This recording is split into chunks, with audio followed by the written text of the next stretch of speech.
Meghan Markle recalls sneaking to New York in 2019, "I was still so uncomfortable being out in the world."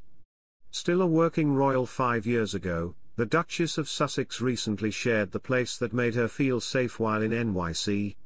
Meghan Markle recently opened up about a place where she found safety in the past.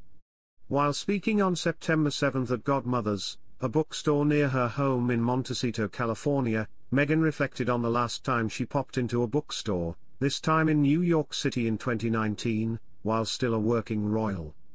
Meghan and her husband, Prince Harry, stepped back from their roles as working royals the next year, in 2020.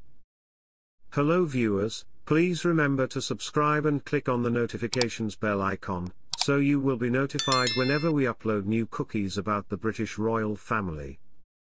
Meghan was in N.Y.C during a covert trip from the UK to watch her friend, Serena Williams, play in the US Open, she said, per Town and Country.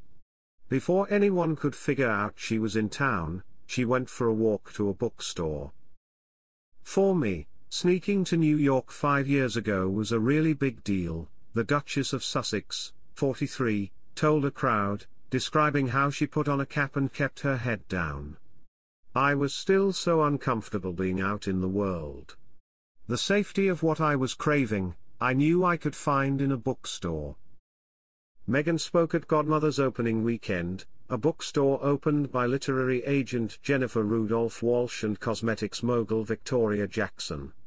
Many other celebrities attended the festivities. Oprah Winfrey stopped by for the friends and family party on September 6, which was also attended by Meghan and Harry.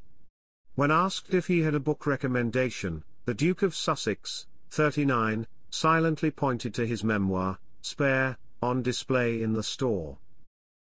In fact, according to Town and Country, it was Harry who named the shop. At his book party for Spare in Beverly Hills, he thanked Winfrey, Jackson and Rudolph Walsh for their support, calling the three his fairy godmothers. As plans for the store began to fall into place, Winfrey told the two founders, "There's really only one thing you can name it, Godmothers." Both Spare and Meghan's 2021 children's book, The Bench, are featured in the store's Our Local Authors display. The book, which she wrote to depict another side of masculinity, one grounded in connection, emotion and softness, according to a blog post she wrote at the time, became a New York Times bestseller, as did Spare upon its release in 2023. "What is Godmothers to us?" Rudolph Walsh said, according to Town and Country. "It's somebody who roots for you, who supports you, who advocates for you. It's somebody who is found family." She later added, "Many times, it's the younger person who's teaching the older person something," and recently joked with Harry, who will turn 40 on September 15, "Once you turn 40, I've got to find new people in their 30s. As seen in a photo shared by author Laura Lynn Jackson on her Instagram story, Meghan took the mic on September 7 for the bookstore's grand opening. In her remarks, she thanked the bookstore's founders for not just creating the space, but for holding the space for so many people to feel seen through the pages, either in laughter, in grief, in feeling less alone, she said. Just as Jackson and Rudolph Walsh entered into a new entrepreneurial venture, so too is Meghan, who is in the midst of launching a lifestyle brand, American Riviera Orchard. The launch is slated for later this year, a source previously told People, and an insider previously told People that her latest venture will reflect everything that she loves: family, cooking, entertaining and home decor. The Duke and Duchess of Sussex salsa danced, drummed and showed off their Spanish-speaking skills in the South American country. In a new video shared exclusively with People on August 23, previously unseen moments from the Duke and Duchess of Sussex's visit to the South American country are unveiled. Harry, 39, and Meghan, 43, visited Bogotá, Cartagena, and Cali alongside Colombian Vice President Francia Márquez from August 15 through August 19. The video captures Meghan and Harry immersing themselves in Colombia's community and culture during their 4-day visit, from engaging with locals to showcasing their salsa skills. People can also exclusively reveal that the couple's Archie Foundation is announcing 3 major contributions to support education, culture and community well-being in the areas they visited. New drumming sets are being donated to Escuela Tambores de Cabildo in Cartagena. This contribution celebrates Afro-Colombian cultural heritage, and supports the school's growing enrollment.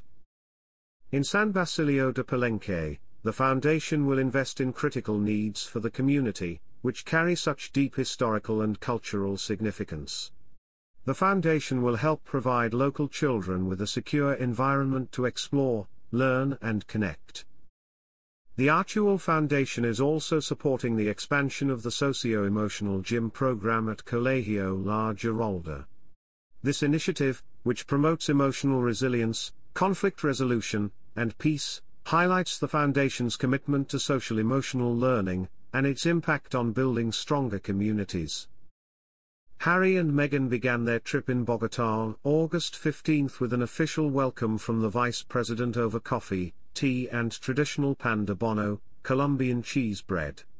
The couple's jam-packed first day included an insight session with local students at Colegio Cultura Popular, hosted by the Archie Foundation. They engaged in discussions about the digital world and its societal impact and even took a few selfie breaks during recess. The day also included a lively cultural performance with vividly costumed dancers. Later that evening, they participated in the Responsible Digital Future Summit at the Universidad IAN, one of the top-ranking universities in Latin America. Hosted by the Office of the Vice President of Colombia, in alliance with the Archie Foundation and Luminate, the event brought together a diverse group of thought leaders, experts, activists, and community members who are united by a shared vision of fostering a healthier and more ethical digital landscape. On August 16, the pair's second day in the country's capital, the Duchess and Duchess of Sussex visited a local kindergarten class, where they worked on puzzles and displayed their Spanish-speaking skills. Harry asked students their names and ages in the language, while Meghan brought up their 5-year-old son, Prince Archie, telling a student in the language, "You're the same age as my son, Archie." The pair are also parents to a 3-year-old daughter, Princess Lilibet. Later in the day, they attended a luncheon hosted by Vice President Marquez and met with Colombia's Invictus Games athletes, where Prince Harry joined a volleyball game. Moving to Cartagena on August 17, Prince Harry and Meghan visited Escuela Tambores de Cabildo, a local drum school working to preserve the art form of traditional African drumming. Founder Rafael Ramos said, "I love seeing Meghan's big smile. I can tell she's excited." They also visited the historic village of San Basilio de Palenque, which was established as the first free African town in the Americas in 1619.